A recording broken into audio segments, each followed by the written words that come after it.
Actively managing your personal brand is critical if you want to make a significant impact in the areas of your life important to you. I'm Garry Browne, the Personal Brand Catalyst. I've spent most of my life working in the world of branding products. More recently, I've been exploring the world of personal branding and wrote a book on this, Brand New, Brand You. And the podcast has come out of this as a way to share first-hand experiences from some of Australia's most recognised personal brands.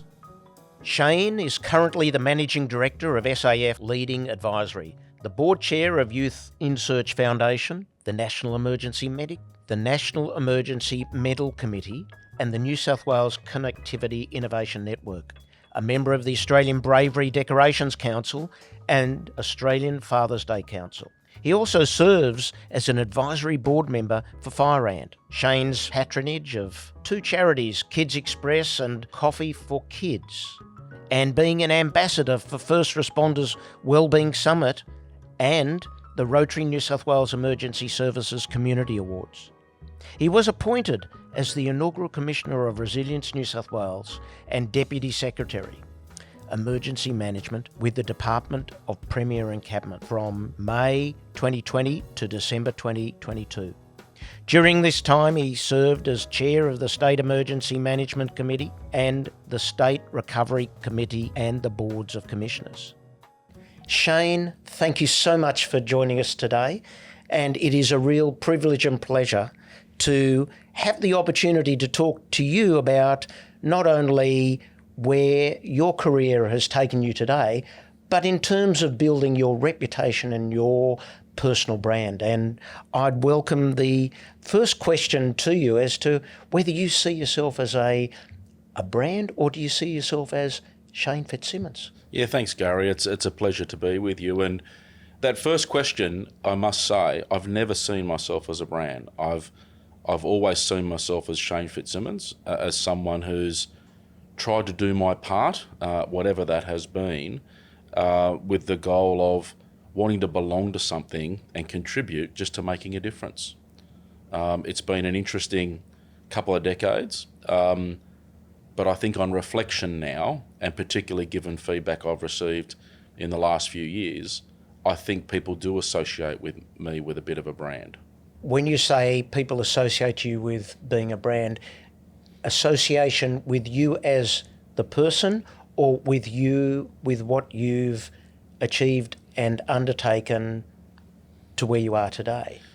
It's interesting. I think there's a little bit of both, as I've reflected on it a lot, and having read your book, I've given some thought to this actually. So particularly through the 2019-20 fire season, which was unparalleled for New South Wales. It was unparalleled in so many ways for the nation.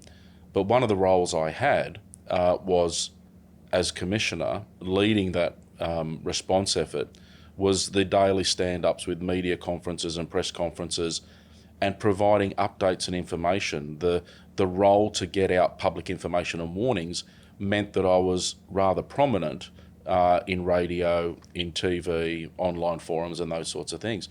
And so in the last few years particularly, no matter where I've travelled, Lisa and I have travelled domestically and overseas, everywhere we have been, someone has come up at an airport or somewhere and said, "Excuse me, are you the fire guy from New South Wales?" And automatically I know that it's pretty hard to mistake this big bald fat head sort of thing, but the reality is people were associating me with that brand as the fire guy from New South Wales. But then equally, as people unpack that conversation a little bit when they're talking to you, they then reflect on their perception about the sort of person they assumed I was, or that they felt I was, as a result of the way that I did those press conferences and delivered information during very difficult times, if that makes sense. Very much so. You were the face of the fires in so many ways. I guess the difference, if I look from my personal perspective towards you, is that your brand of what you say and what you do is exactly what you say and what you do. And whether you're on camera or off camera, you're the same person and your brand doesn't vary. I think that's a fair comment, Gary, and I've tried to in my life not pretend to be something I'm not. I think authenticity as a core trait, as a core value really matters. So people don't have to try and work out, who is this guy today? Is he Shane work? Is he Shane home? Is he Shane cranky? Is he Shane happy? And I think I've been pretty successful in that in life, in that if I reflect on the feedback I've had from staff and organisational members, with customers, with partner organisations, all those formal 360-degree feedback loops and those sorts of things, very commonly I would get feedback that what you see is what you get. Shane wears his heart on his sleeve, that sort of thing. So I think it's really important, and I talk about it when I share my thoughts on leadership and leadership as a culture, that I think authenticity really matters, that people want to know who they're dealing with. I think if we can start looking at the person we see in the mirror and understand effectively what our strengths and our natural leanings are, what our limitations are, do our best to build on those limitations and improve ourselves, whether that's through education, whether it's through other forms of learning or growing experiences or exposures to different things. But what we don't want to do is pretend to cover up, to fill a gap ignorantly, which can ultimately backfire on us. It is okay to say, I don't know. It is okay to say, I don't understand. And particularly, I think, as we evolve through life, is to surround ourselves with people in our team that fill those gaps in our weaknesses and our limitations, so that we can be more effective as a team and leverage off each other. And I just think no one likes the poser, no one likes the imposter. And as I've grown a little older, I think the sooner we embrace our mixture of strengths and limitations, the better off we'll be, because in my experience, people already see it anyway, and that's why they like us, or that's why they connect with us, or that's why they don't like us. So they already see it. We just don't always see it ourselves. That's why you're a great leader. Oh, thank you. And I think that if we go back to reputation, which I know you've demonstrated great leadership. And we use the example you have of people identifying or saying, I've seen you before. There's a difference between being recognised and having a reputable position. And I think that in your instance, reputation you have built over time, because you can be recognised but not necessarily have a good reputation. Yeah, I think that's right. And as a matter of fact, I would also say that some of the most recognisable people are for all the horrible reasons. So the really bad headlines can stand out and sit with you for a long time. But so too do the inspirational people, the people that we connect with, that we find some affinity with or some admiration for. They stick with us too. Absolutely. So if we talk about authenticity, backed into that are our values. And you no doubt have, from a very early stage in your life, had values instilled. How did that occur? There's no doubt that those values started at home. And I've been pretty public. My home life was pretty fractured. Mum and Dad separated early. We had, some really happy memories at home, but we also had some really unpleasant memories in the household. But the core of it, through family, through mum and dad, through grandparents and others, as a matter of fact, close family friends are also really important. And it wasn't until I was a late teenager that I realised a lot of my uncles and aunties were not family members at all, but there was no way we could address mum and dad's friends as anything other than auntie such and such or uncle such and such. And even to this day, people say to me, can you just call me by my first name? And I just don't feel right. But I think it's that environment that starts shaping the foundation of understanding what's right and wrong, what's fair and what's unfair. I think it also, when I reflect very much through my childhood, I reflect on things that give me pleasant memories or happy memories, and things that provide me sad or unpleasant memories. And I think at the essence of all of that, you build a value base where you try to understand what were the things that made you feel happy or satisfied or connected or comforted. versus those that felt you sad or alienated or isolated or whatever. And I think they start going to the core of how our values are built. Just picking up on the auntie and uncles, my sisters and I were brought up to have a remarkable respect for elders. There's something about respecting elders. There was phrases that were given to us like, manners cost you nothing, but the lack of them can cost you everything. And I think it's a real trait that has stuck with me through my whole life. And when I'm dealing with people, no matter how tense, no matter how difficult, no matter how emotional the debate might get, if we can maintain civility, if we can maintain the pleasantries and the courtesies, it helps us really get through the challenging discussions and the challenging debates, because through different ideas and different opinions, we often come up with the best result. I think right from early years, I think the home life, the family life, the extended family life really started helping to shape the values that have been instilled in me to this day. Did your recollection or your reflection on values happen late in life, or was it always something where you kept a straight and narrow path? Because as we move through life, and you are probably a great example of having moved into environments where values are tested to the nth degree, did they come when you had to make a decision, or did they come early in life? I think it's a bit of both, Gary. I think, we're born with an innate set of, an innate genetic profile, and then I think we live through life through conditioning, through experiences, through influences, through exposures to different things. And I think naturally, as we grow through life, our lived experiences, our life experiences continue to shape us and to build us. And what I mean by that is, some of the life-changing moments that really affect and drive our inner thoughts and feelings, how we process and understand things, how we feel about circumstances, are those early years in life. But as we mature through and expose ourselves through schooling and, seeing different people and getting involved in academic challenges or sporting, things, and then ultimately into work life where you're doing more, serious study, taking on jobs, and you're interacting with a whole different profile of human interactions, whether it's teamwork, supervisor, subordinate relationships, whether it's customers and clients. You are growing and evolving and adapting a whole range of different life experiences and lived experiences into what your value proposition is, into what your innate and practiced profile of operating is, I think. I think central to it all, whilst we look, and I think values are very much an internal wiring mechanism that connects the heart to the head, how we think and how we behave. I think it's largely driven by our experiences in life and our interactions with people.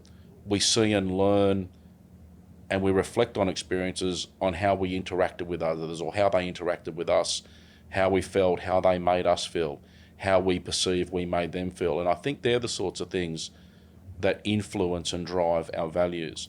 So can you maybe share a time when your values were tested and that you really had to walk away from situations, people, etc.? Yeah, I think throughout life that has happened on numerous occasions. So I think some of my core values are empathy, their humility. I think when things go wrong, I find it really conflicting at a value level of empathy if someone has done something wrong and we've got to preside over that, or I've got to preside over that and make a decision in that regard. I'll give you a really good example. I had a young fellow who, when we worked closely with police in the organisation, we were suspicious about fires being lit in a certain area, and we found ultimately that a young man was involved in lighting these fires. They never amounted to anything sinister. They were annoying. They were very localised. But at the end of the day, it was arson. The challenge was with this young man was that he'd had a very, very fractured upbringing. He had a very, very challenged home environment. He was struggling at school. He had joined the local volunteer brigade and he found a sense of belonging. He found a sense of inclusion. He was growing and developing. He was achieving and passing training standards and being issued certificates. As a matter of fact, his first formal qualification or certificate of completion of anything in his life was his fire qualifications. So he was achieving and succeeding, and he found a really strong family connection, to the point that it was him lighting these fires that gave him more connection and more unity with the local brigade, because they would go out and attend these small fires and he would get more time with them. He rented a little granny flat in the backyard of one of the local officers of the brigade. So the connection was super strong. And this young fellow had lit these fires. That was completely wrong. But we were in a situation where we cannot tolerate that sort of behaviour. And as the commissioner, my options were extremely limited, including the need to remove his membership from the organisation and to have our members confirm the evidence with the police that resulted in him being charged and prosecuted for lighting fire offences. Now, at my value core proposition, I could see very much this young fellow desperately wanting to succeed, and he found a strong connection. He was surrounded by love and support that he hadn't been, familiar with. He got caught out doing something really wrong, really stupid for all the wrong reasons. And I genuinely don't believe he understood the gravity of those decisions and the implications. And the very thing that was seeing him succeed and grow and build confidence was the very entity that was now going to discard him.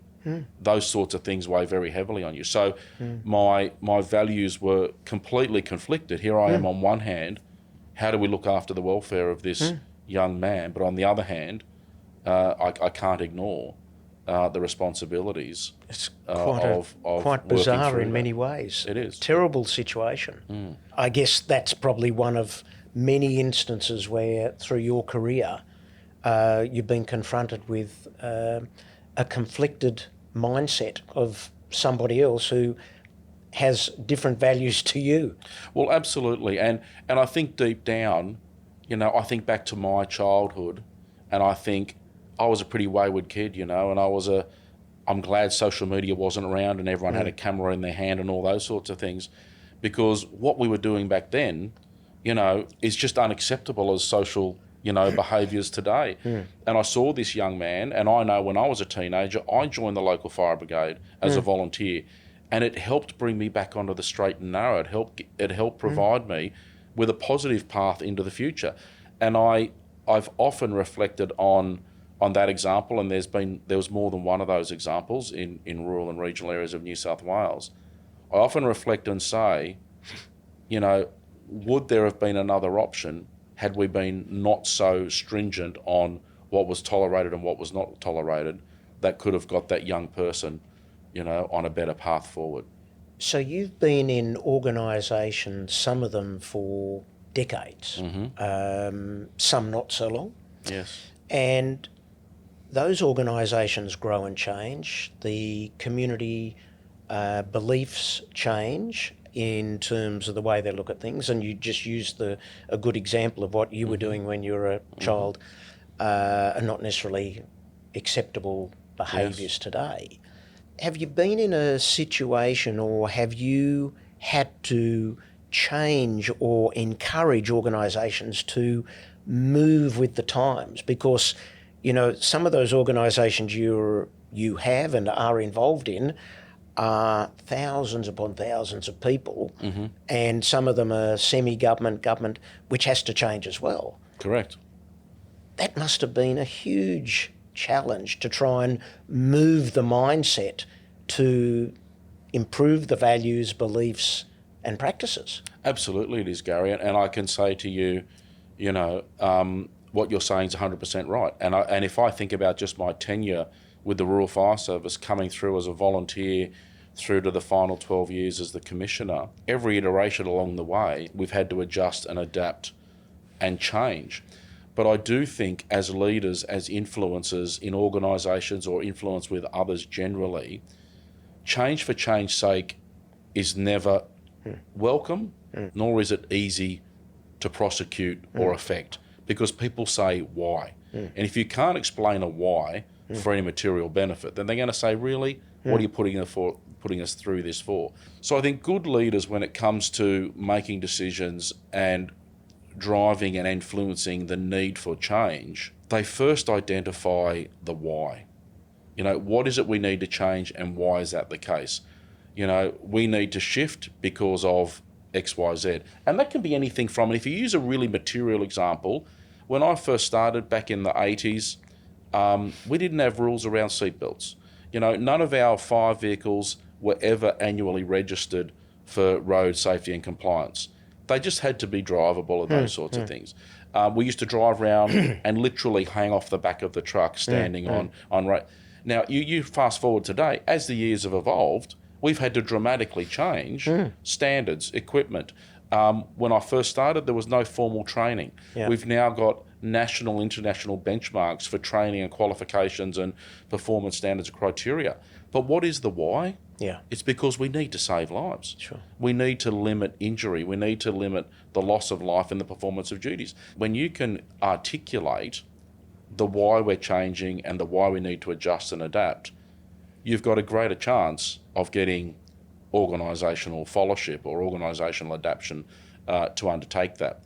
And even when you reach a point, I remember when we were working very heavily on values in the organisation and trying to make sure that we were upholding values, but more particularly, what do those values mean when it comes to behaviours, acceptable behaviours and unacceptable behaviours? You've got to have an internal culture that says this is a safe place to be physically and, you know, psychologically. So making sure you've got an environment that's healthy, where people can feel safe, they're not threatened, they're not intimidated.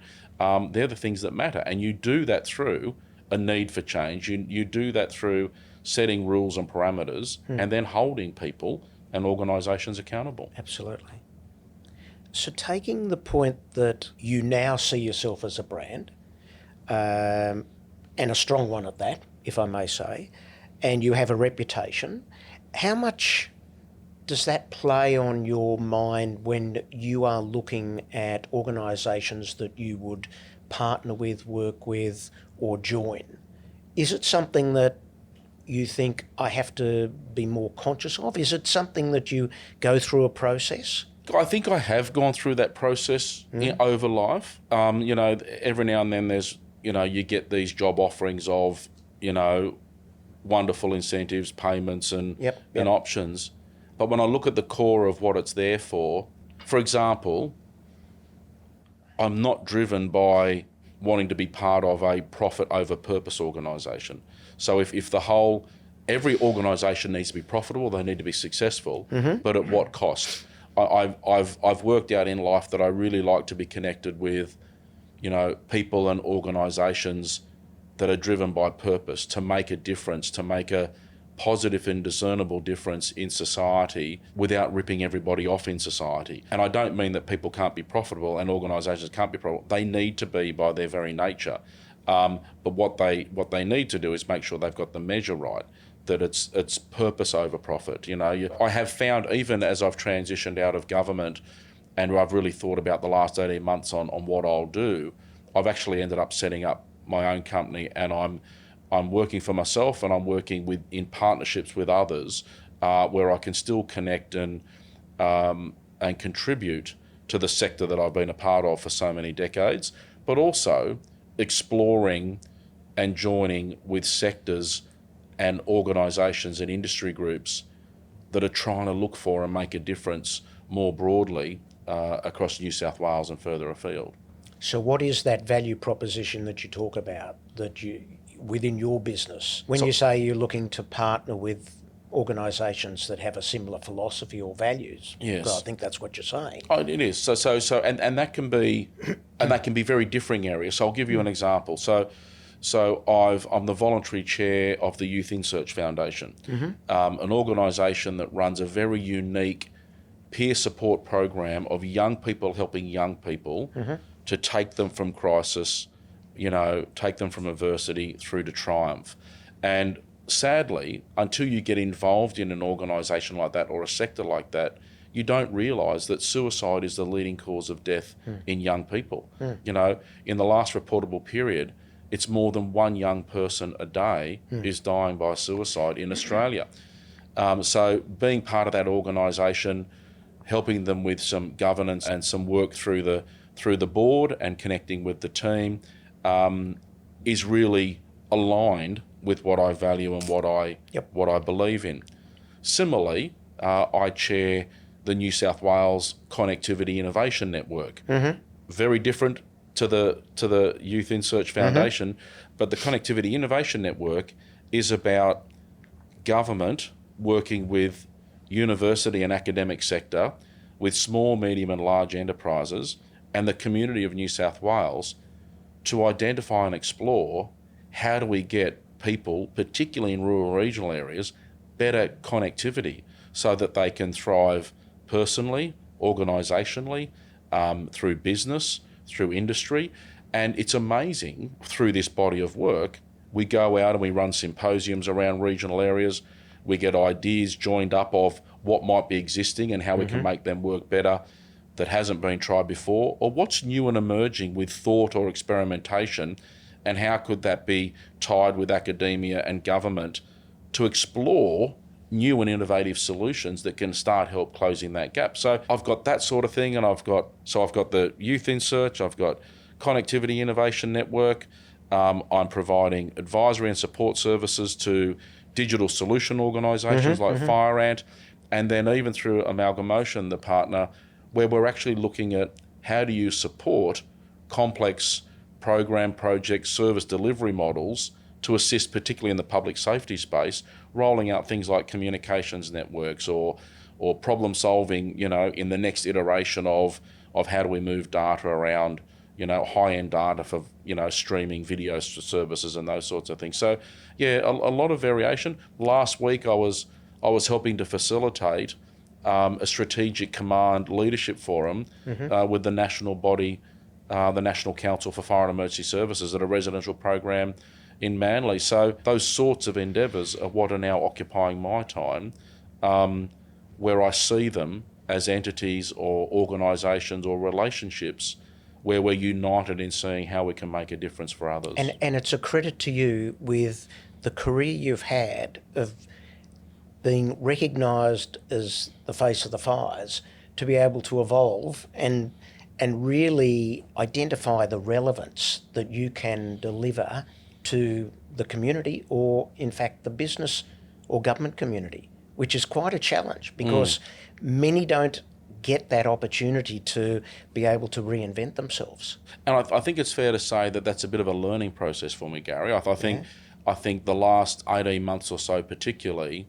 has been a time for a lot of reflection, a lot of contemplation, and trying to understand what next and how I will get a level of satisfaction, but a level of life balance that I haven't previously had, you know, necessarily, and that's weighed very heavily on some of my thinking in the last little while. And did that tip you with the amount of pressures of work-life balance? Did you get forced into it, or was it a conscious decision? Did you make the decision, or was it made for you to have to try and recalibrate your whole balance? It was a bit of both, to be honest. So I had worked with the government to signal that after more than 10 years as Commissioner of the RFS, I thought it was time for renewal. It was time for the organisation and for me, so there's personal renewal, organisational renewal,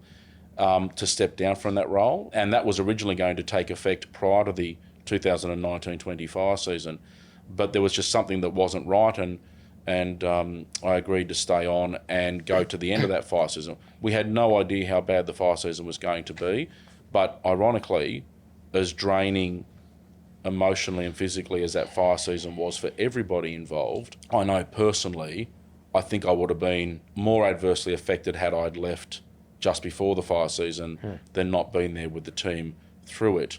I then took on another role with the government, and which was an interesting transition because I I got out of something that I knew extremely well and into something that was quite new, standing up a new organisation, new expectations of government, etc., etc. And then with a big leadership change in government, there was a big philosophical change about the role of this organisation, and it provided a mechanism at the time that saw me separate from government. I took a redundancy, and I was able to spend a period of time reflecting. So in one respect, I was very considered about needing to make a shift, and then I made a subtle shift. Yep. But then at the end of 22, when I took the redundancy, I was forced to take a break, if you like. And it's funny because I didn't realise how much I needed a break until I was forced to have one.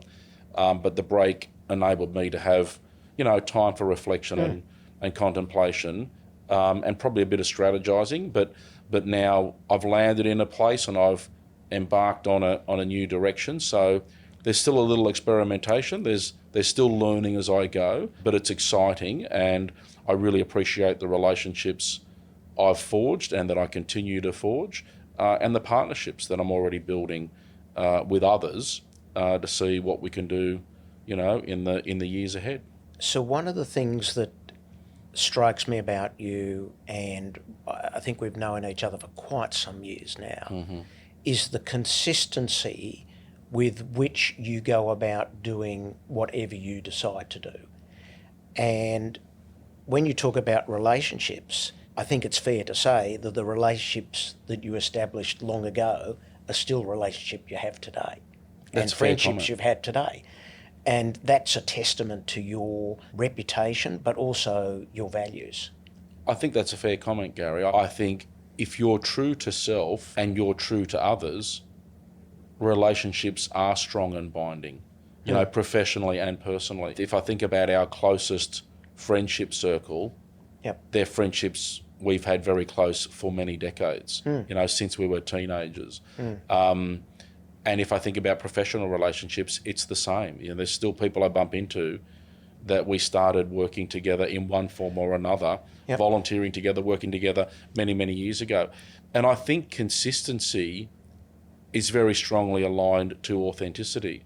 So people know who you are, know what drives you, know what motivates you. I think we all accept that as we grow and mature, and as we focus on building new learnings, new skills, new experiences, we will change in some way, but at the core essence of it, we're not materially shifting from what we believe is our authentic self, our values-driven self around the things that matter. Very much so. And I think another example is the acknowledgement and recognition you received with your Officer of Order of Australia, which was certainly from my perspective, was so well deserved. How did you feel about that? I was extremely honoured, and I found it very humbling, to be honest. In a way, it was bittersweet because there's no doubt it was that tenure during that really awful fire season where there was so much loss, there was so much damage, there was so much grieving, and I reflect on that a lot. And really, I was a cog in a really big machine of effort with literally tens of thousands of people doing remarkable work. But it is truly an honour. They say it's an honour, and it is. And I know at a personal level, my tenure with the Rural Fire Service was never really a job. It was a vocation. It was a something that I was very passionate about. As you know, I almost left the fire industry when I lost my dad in the prescribed burning operation up at Mount Coringa. And I thought to myself at the time, if something like that can happen to my dad, why am I in this business? I even mentally turned that into a mindset that said, well, no, don't be that guy, Shane, that sits on the side, pontificates and is bitter about the world. Do everything you can to try and make a difference, to save and support and protect others. Make sure you learn from this awful tragedy to avoid it happening at every cost into the future. And just knuckling down and being a part of that was something very special. So yeah, it was an extraordinary honour. It is an extraordinary honour, but I know that it really came on the back of one of our worst moments in history. It certainly is something that we'll never forget. I'd like to read you a quote that a magazine, CO magazine, 2018, you're quoted as saying, "My philosophy is very simple. Professionalism isn't about whether you are paid for what you do, it's about what you do and how you do it." Where did that mindset develop? When did that mindset develop? It's developed over the last few decades, and it really developed principally out of my frustrations that characterise volunteers as amateurs and would-be hacks versus someone in the same street that was paid was professional, but the volunteers weren't. And I think a lot of that went to reputation. Some of it goes to industrial arguments and industrial causes, and some of it goes to the innocence. But if we train the same, if we equip the same, and if we perform the same, whether you're paid for that or not doesn't matter. The best example I can use is several years ago, on one of our first major deployments to Canada, the Canadians asked us for highly specialised, what they call wildland firefighting personnel.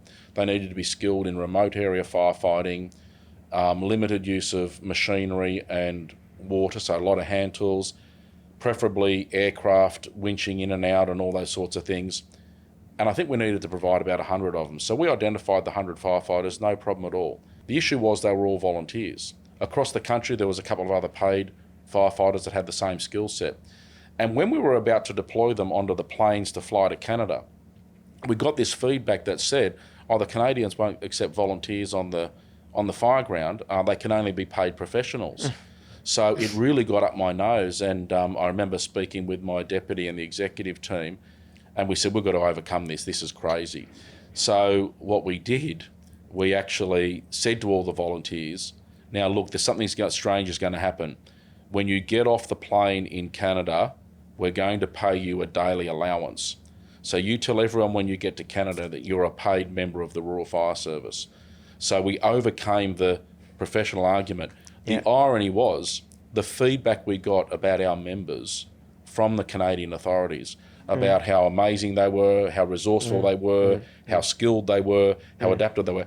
All I could write back and say, "We love our volunteers."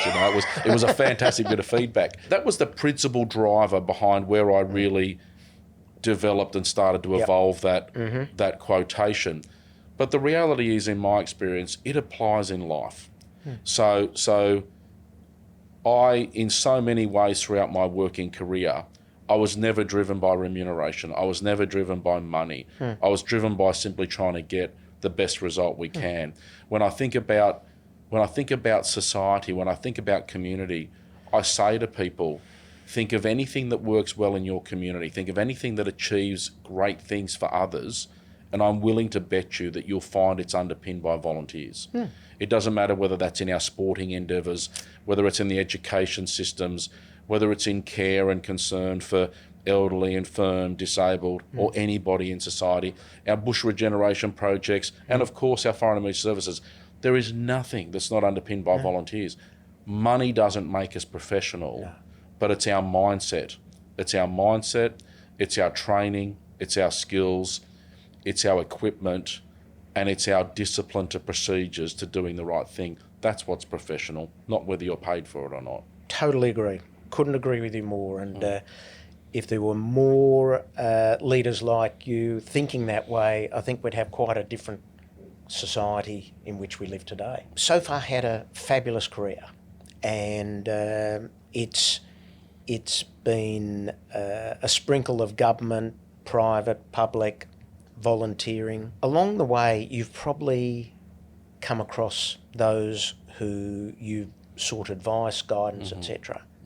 Are there any people that stand out as being mentors, or those who have really given you a direction or signalled a milestone or position that you may have had to change or vary, or who've given you good guidance? There's been plenty along the way, Gary. I always struggle with trying to identify the mentors that have shaped me, and there are so many. I think some of the mentors centre around, remarkable women in my life, like my mum and my nan and my broader family, my wife. But also as a young person, I remember certain school teachers that just knew what to say to me to have something stick in my mind. And I remember one teacher, we were playing T-ball, I think it was, and there was a young girl in the class with me,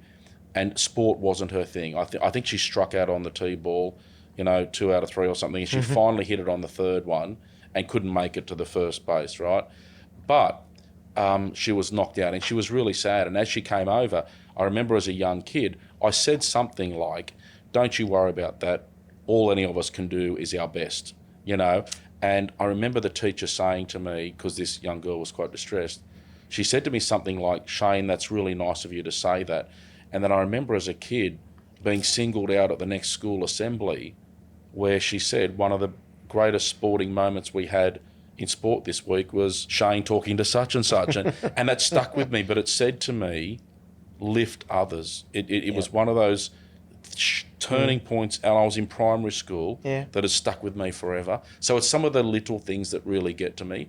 There's no doubt as I grew through my teenage years, my dad was a mentor in so many ways. The person who turned out to be my father-in-law was a great mentor.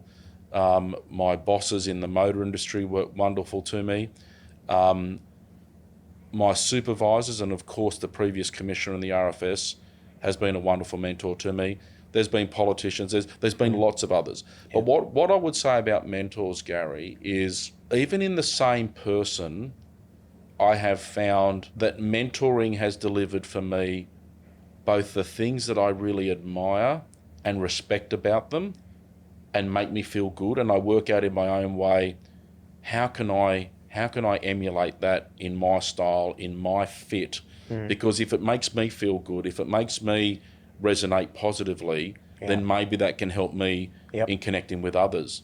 But often in the same person, there are behaviours and things that person does that I don't like, or that often can incense me. And I say to myself, I don't really like that. It makes me feel sad. It makes me feel, unvalued. How do I make sure that I don't emulate that? How do I make sure that I remove that from my repertoire of behaviours and attributes? So mentors, I find, a really intriguing thing through life, and I'm probably too loose with mentors because I unashamedly seek to learn as much as I can from nearly everybody I interact with or observe in one form or another. And I try to understand why they make me feel a certain way. What is it that they're doing that makes me feel something? Because there's that old adage, which I think is very true. You don't always remember what is said or done at a particular time, but you remember how that circumstance made you feel. Exactly. And so at the time, I'm trying to understand what they're doing or what they're saying to make me feel that way. And I think just like that little T-ball quote that I had in primary school, and the little anecdote that we were brought up with as kids, that manners cost you nothing, but the lack of them can cost you everything. I've learnt through mentors that it's the little things we do that make all the difference. Not the grand gestures, not the big strategies or the big programs or the big bodies of work, but it's those little things, both positively and negatively, that can make the real difference in our favour or against us. So how we behave, how we interact, how we speak, what we say, we should never underestimate how those things resonate and are heard or viewed or felt by those around us, if that makes sense. Absolutely spot on. And, a mentor and a mentoree, the respect, the mutual respect is so important. The reciprocity of benefits. And if you can respect that mentor, you're going to get a hell of a lot more out of it. And look, I think we all have benefited from great mentors and people who have given us great wisdom. that we can use ourselves. And there's no doubt there have been some outstanding people who have made you the wise head you are today. Oh, there's no doubt the great in my mind. leader No doubt in my mind. that you are today. Shane, we could probably talk for quite some time. I've thoroughly enjoyed the opportunity to talk to you about your brand, your experiences, and I can't thank you enough for your insights, which have been incredible, and I'm quite sure that your future is going to be even more successful than what it's been in the past, and I look forward to continuing that engagement. Thank you so much for joining us today. Thanks, Gary. I sincerely appreciate it. You're very kind. Thank you for listening to this episode. If you enjoyed it, please leave a 5-star review and subscribe for more episodes. And if you'd like to learn more about developing your personal brand, please visit garrybrowne.com.au to get in touch or grab a copy of Brand New, Brand You.